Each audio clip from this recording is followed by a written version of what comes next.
Meeting ఇవన్నీ కూడా ఇంకా మరింత మానిన గాయన చేస్తున్నాయి. కొత్త మంచిది పవన్ కళ్యాణ్ మీద అందరూ ఒక్కొక్క అభిప్రాయం ఉంటారు. నాకైతే మంచి నాటుడు ఇవాళ మంచి చెడు ఆంధ్రప్రదేశ్ రాజకీయాలు మాత్రంలో 10 ఏళ్ళ పీక్ తర్వాత 5 ఏళ్ళ దాదాపు 7 ఏళ్ళ పార్టీ 7 ఏళ్ళు ఎన్నికలు పెట్టిన తర్వాత నిన్నటికి మొన్న 10 ఏళ్ళ తర్వాత అధికారులకు రాగలిగా మనకి తీసుకొచ్చిండు. గేమ్ చేంజర్ గా ఆంధ్రప్రదేశ్ రాష్ట్ర రాజకీయాలు గేమ్ చేంజర్ గా రాష్ట్రాన్ని ఇస్తున్నారు. ఆయన లేకపోతే ఫస్ట్ కాస్త కలిసేది కాదు. క్రెడిట్ మధ్య తెలియకాల లాగా ఒక త్యాగం చేసి మరీ అక్కడ ప్రభుత్వం తీసుకొచ్చారు. దానిలో ఏమి అభ్యంతరం లేదు.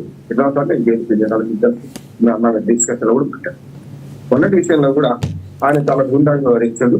నాగేశ్వర్ గారు మాట్లాడని అడుగు తొక్కనేలా కాలు కడగనేలా అంటారు. నేను కూడా దాదాపు 2025 సంవత్సరాలు విశ్లేషణ ఉంటే అనేక టీవీలో వస్తుంది. ఇవన్నీ నుంచి 4-5 టీవీలో మాట్లాడు. మనం మొదలు అనేటప్పుడు ఉండాలంటాం. మనం మాట్లాడేటప్పుడు కొంతవరకు ఆలోచించి మాట్లాడితే ఇట్లాంటి పొరపాటు మాట్లాడే ఆలోచిస్తే అది చెప్తాను. నాగేశ్వరరావు గారు మాట్లాడిన వెంటనే నేను ఖండించాను. టాప్ ఫీల్ మాట్లాడడం మనం లోపల కూర్చోలే కదా, అక్కడ ఎక్కడో మళ్ళీ వెనక్కి తీస్తున్నారు కదా ఆయన. అంటే అక్కడితో కథ ముగియాలి. కానీ స్వామి కంటే స్వామి భక్తి రాజకీయ రాజభక్తి చూపించే వాళ్ళు చాలా మంది ఉంటారు కనుక వాళ్ళు ఇట్లాంటి పెంచే ప్రయత్నం చేస్తారు. అందుకని చాలా జనసేన పార్టీ వాళ్ళని కూడా చాలా వరకు కంట్రోల్ పెట్టిండు. ఇది సరైనది కాదని ఆయన హెచ్చరించి మంచిది కాదు, మనం కార్యక్రమం ఫోన్ చేయకండి ఇంకేనా అని చెప్పేట్టుకున్నాడు. దానికి అక్కడితో ముగింపు సరిపోతుంది. కానీ తర్వాత ప్రెస్ క్లబ్లు మీటింగ్లు పార్టీ కాదు ధోరణి అటువంటిదే. ఆయన అంతకంటే నేను పైన కానీ నాకు అసలేను కానీ సమస్య లేదు. ఆరే పోరే అనడం వయసు పెద్ద అయినా ఎవరిని పడితే వాడిని అయ్యపోయాను కరెక్ట్ గారు ఏకపడిన ప్రయోజనం అంతకంటే ఇప్పుడు చెప్పే విషయంలో పట్ట ఉంటే సరిగ్గా మాట్లాడతాం కదా. ఆయన మాట్లాడు ఆరు వీడు ఎందుకు మాట్లాడాలి, ఆరే పోరే ఎందుకు మాట్లాడాలి తప్ప అంటుంది. కొత్తగా ఆ మీటింగే తప్ప అంటారు. ఒకటి రెండోది అది విడిచిపెట్టి ఏం చేశారు. ఇప్పుడు ఆయన భూమికి అప్లై చేశాను పవన్ కళ్యాణ్ మీద పెద్ద చేస్తాను ఇవాళ చేశాను. నేను పటేల్ పట్టువాడి వ్యవస్థ నుంచి చెప్తున్నాను. పక్క తెలంగాణ వాడు తెలంగాణ వాదం వేరు. తెలంగాణ వాదం కోసం ఇట్లాంటి తిట్టు మాట మాట్లాడగలుగుతారు. దాని గురించి పూర్తి ఎంక్వైరీ చేస్తే ఏమైంది, మనకు ఎఫ్టీఎల్ లెవెల్లో ఉన్న భూమి కొన్నారు. చాలా మంది కొట్టుకుంటారు. ఎఫ్టీఎల్ భూమి పట్టా భూమి. నేను రెవెన్యూ వ్యవస్థలో కీలకమైన అన్ని సంస్థలు కూర్చున్నామని చేసినవాడిని కానీ చెప్తున్నాను. స్పష్టంగా అదే మన ఎఫ్టీఎల్ భూమి ఎవరైనా కొనొచ్చు. దాన్ని అందులో నిర్మాణం చేయొద్దు. నాగార్జున లాగానో లేకుంటే ఇతర చాలా మంది చెప్తారు ఎందుకంటే కూలగొట్టింది కనుక అంటారు. ఎన్కన్వెన్స్ నిర్మించుకోలే ఆయన వ్యవసాయం చేస్తున్నారు. తప్పు కాదు. అంటే భూమి కొనుక్కొని దాన్ని అనుభవించిన తప్పు కాదు. అసలు ఎఫ్టీఎల్ కు వీటికి కొందరికి మనకు జర్నలిస్టు కూడా అవగాహన లేదంటున్నారే స్పష్టంగా చెప్తున్నారు. అసలు గుంటలకు కుంటలకు తేడా తెలుస్తలేదు. చాలా మంది జర్నలిస్ట్ ఇప్పుడు ఏమంటున్నారంటే గుంటలు బంధు గుంట అంటే ఆ అందులో పూర్తి పదం, కొద్ది అనే మాట తెలంగాణలో పూర్తి పదం. గుంట ఇప్పుడు గుంటలు అంటున్నారు. 3 ఎకరాల 6 కుంటలు అంటున్నారు. గుంటలు ఏం కాదమ్మా, గుంట ఉంటుంది. గుంటల పార్టీ గుంట 1 ఎకరం, అక్కడ సెంట్ల లెక్క, ఇక్కడ మన ఎకరాల లెక్క, మన గుంటల లెక్క, అట్లాగే రాయలసీమ ఒకటి దిగాల లెక్క ఉంటుంది. ఒక్కొక్క దగ్గర ఒక్కో లెక్క ఉంటుంది.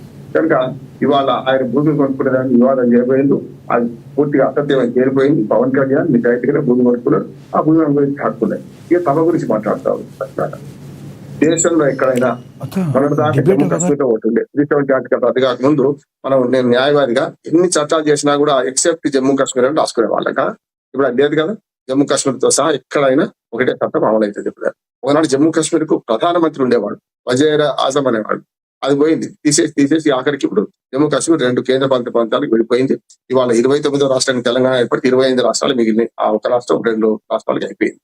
కనుక జమ్మూ కాశ్మీర్ ద్వారా మన భారతదేశ పౌరులు ఎవరైనా భూమి కొనుక్కోవచ్చు, నివాసం ఉండే హక్కు ఉన్నది, సమస్య లేదు. సభలు పెట్టే హక్కు కూడా ఎవరికైనా రాజ్యాంగ ప్రకారం మార్చుకుందాం. పవన్ కళ్యాణ్ వ్యక్తిగతంగా నాకు శత్రువు అయితే నేను రాజ్యాంగం విడిచిపెట్టి మాట్లాడలేను కదా. అందుకనే ఇవాళ పవన్ కళ్యాణ్ సభ పెట్టుకోవడం పూర్తి హక్కు ఉన్నది. ఎందుకు ఈ సమయ సందర్భం అనే సమస్య వస్తున్నది, అది అక్కడి నుంచి మాట్లాడాలి. ఎక్కడైనా సరి చేసుకోవచ్చు. తెలంగాణ ప్రజలు ఆనందంగా సంతోషంగా జయ తెలంగాణ అనుకుంటే తెలంగాణ అవతరణ అవుతుంది అనుకుంటే ఆంధ్రప్రదేశ్ లో అవతరణోత్సవం లేని పరిస్థితి ఉన్నది. ఇవాళ చూస్తున్నాం కదా. 53లో అక్టోబర్ 1 నాడు ఆంధ్ర మద్రాసు రాష్ట్రం నుంచి విడిపోతే వాళ్ళు ఇప్పుడున్న ఆంధ్రప్రదేశ్ రాష్ట్రం ఆల్మోస్ట్ కానీ ఇప్పటికి అక్టోబర్ 1 పోయింది. తర్వాత విశాల ఆంధ్రాని విశాల ఆంధ్రప్రదేశ్ ఏర్పాటు చేసుకుంటే నవంబర్ 1 చేసుకోలేకపోతున్నాం. చివరికి ఎక్కడికి వచ్చింది జూన్ 2 అసలు చేసుకునే పరిస్థితి లేదంటున్నారు. ఈ 3 లేకుండా ఆంధ్రప్రదేశ్కి అవతరణ దినోత్సవం లేని సందర్భంలో తెలంగాణకు మంచి చెడ్డో తెలంగాణ ఇప్పటి తెలంగాణ ఎప్పుడు లేదు. ఇవాళ నేను పొద్దున్న నుంచి చరిత్ర పాఠం చెప్తున్నాను. తెలంగాణ రాష్ట్ర అస్తిత్వము, చరిత్ర, సంస్కృతి నేను వాళ్ళ పొద్దు నుంచి 4 టీవీలో మాట్లాడాను. స్పష్టంగా చెప్తున్నాను. తెలంగాణ ప్రజలు సెంటిమెంట్ పోరాటం కాదు, అస్తిత్వ పోరాటం. ఈ అస్తిత్వ పోరాటానికి ఎప్పుడు భంగం కలిగింది తెలంగాణ ప్రజలు తిరుగుబాటు. ఒకటే కాదు, ధిక్కార స్వరం కూడా ఉంటుంది తెలంగాణ ప్రజలు. కొందరు ఉంటారు వ్యక్తులు పార్టీ మీద ఎక్కువ మాట్లాడదలుచుకోలేదు, అట్లాంటి వాళ్ళు మాట ఖండిస్తున్నారు కదా. ఏమంటా అంటే తెలంగాణ ప్రజలు ఎప్పుడైనా కూడా అన్యాయం ఎదిరించిన వాడు, అందుకని అన్యాయం ఎదిరించిన వాడు నాకు ఆరాధ్యుడని కావాలి. ఇంకా పోతే మనకు పోతరాలు వచ్చింది ఏమన్నారు, నా కవితా కన్యలకు పడుపు కోరిక అమ్ముకోలేను, నేను రాజుకు అంకితం ఇవ్వను అని ఇంకా పిలిపించాడు. మనకు భాగవతం నచ్చింది. అట్లాంటి మహానుభావులు, కవులు, కళాకారులు ఇంత ప్రాంతం ఏమంటుంటే తెలంగాణ అనే పదానికి అర్థం లేదని మాట్లాడిన వాడి ఇక్కడ ముందు అటువంటి చరిత్ర నేను నిన్న వీడియో కూడా చేశాను. బక్కి నరసింహన్ ఇక్కడ ఆయన పోయి అక్కడ ఏం మాట్లాడిండు, తెలంగాణ మహానాడు అని, తెలుగుదేశం మహానాడు ఏం మాట్లాడిండు, తెలంగాణకు చరిత్ర లేకపోమంటారు. అంటే చరిత్ర ఆయన తెలియదు కానీ మొత్తం చరిత్ర లేకుండా పోలే కదా. త్రిలింగ దేశం ఉంది, త్రిలింగ దేశంలో అసలు నిజంగా చెప్పాలంటే నైజాం కాదు, అంతకు ముందు శాతవాహనుడు అట్లా కాకతీయులు పాలించిన రాజ్యం ఎంత ఇటు మన శ్రీశైలం, అట్లాగే కాళేశ్వరము, ద్రాక్షారావు మధ్యలో ఉన్నాయి 3 ప్రాంతాలు కలిపి ఇటుపక్క అటుపక్కల నుంచి మొత్తం రాష్ట్రాన్ని త్రిలింగ దేశంగా భావిస్తాం. మనం త్రిలింగ పోయి తెలంగాణ పోయి తెలంగాణ అయింది అంతే కదా. తెలంగాణకి అర్థమైనది మాట్లాడిన వాళ్ళు ఏం చేద్దాం మనం మరి. అందుకని ఇట్లాంటి వాళ్ళు కుక్కమూతి కింద చాలా మంది వస్తారు పోతారు. అందుకని ముందాగా చంద్రబాబు నాయుడు గారు కూడా మంచి ప్రకటన చేసింది. బక్కి నరసింహుడు ఆయన అసలు ఎన్నికైందే ఇక్కడ తెలంగాణ నుంచి ఆయన ఒక పోలీట్ బ్యూరో సభ్యుడు గెలిచారు. తెలంగాణకు అధ్యక్షుడు లేడు, ఒక కార్యదర్శి లేడు, ఒక పార్టీ లేదు తెలుగుదేశానికి. అటువంటి ఆయన గౌరవం ఇచ్చి తీసుకెళ్తే ఆయన ఏం మాట్లాడిండు అంటే స్వామి భక్తి రాజభక్తి దుర్మార్గం అంటున్నారు. దానివల్ల చంద్రబాబు నాయుడు ఇద్దరిని అభినందిస్తున్నారు. ముఖ్యమంత్రి చంద్రబాబు నాయుడు ఈ విషయంలో బక్కి నరసింహులు మాత్రం వెనక్కి తీసుకోవాలి, సమస్య లేదని మాట్లాడిండు. పవన్ కళ్యాణ్ గారు కూడా నాది ప్రభుత్వ నాయకుడి మీద ఈ తప్పుడు ప్రచారం చేయకండి, అయితే ఇది అయిపోయింది అని ఒప్పుకున్న తప్పు, సమస్య లేకపోమన్నాడు. ఈ 2 అయిపోయింది. అయిపోయిన అధ్యాయాన్ని మొదలుపెట్టింది మీరన్న తెలంగాణ గెలిచిన వీళ్ళు రకరకాల వాళ్ళు ఎవరి తప్పని వాళ్ళు కలుపుకున్నారు.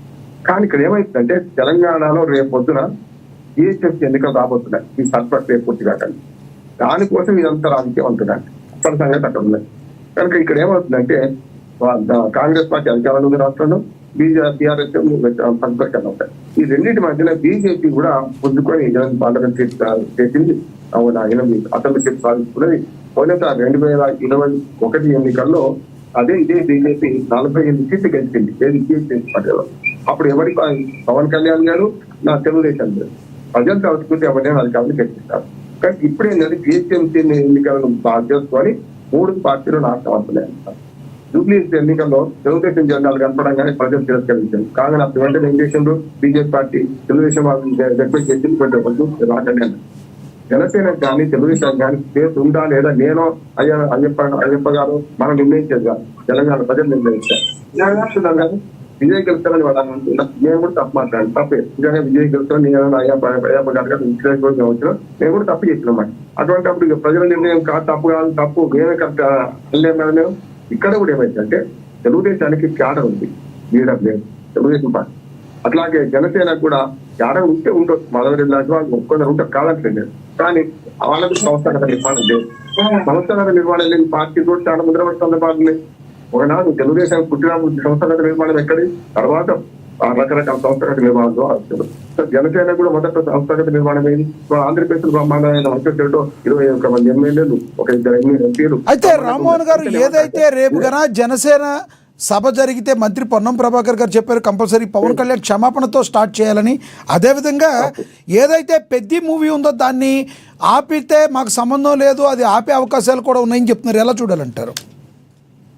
పొన్నం ప్రభాకర్ కూడా చాలా వివాదాస్పదం అవుతుంది. మన విధంగా బండి సంజయ్ కేసులు ఏం మాట్లాడిన ఆయన, బండి సంజయ్ కొడుకు కేసులు ఏం మాట్లాడిన ఆయన అని మీరు అంతా ఒకటే కులం కదా, మీరు కాంప్రమైజ్ చేసుకొని తీరానికి వెళ్ళగట్టింది తప్పు కదా. మీరు డబ్బులు చేసుకొని అన్నట్టు కదా, తప్పు కదా. నేను అందుకంటున్నాను, ఇప్పుడు ఈ నాయకులు మాట్లాడేటప్పుడు జాగ్రత్తగా అడుగు నొక్కనేలా కాలు కడగలేదంటే మాట్లాడేది ఎందుకు వెనక్కి తీసుకోవడం ఎందుకంటున్నాను.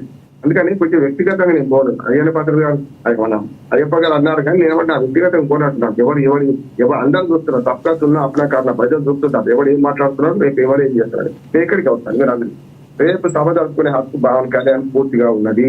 ఆయన ఆదరిస్తారా లేదా తెలంగాణ సమాజం నిర్ణయిస్తుంది, నేను మీరు ఒక్కటి నిర్ణయించేది కాదు అంటున్నాను.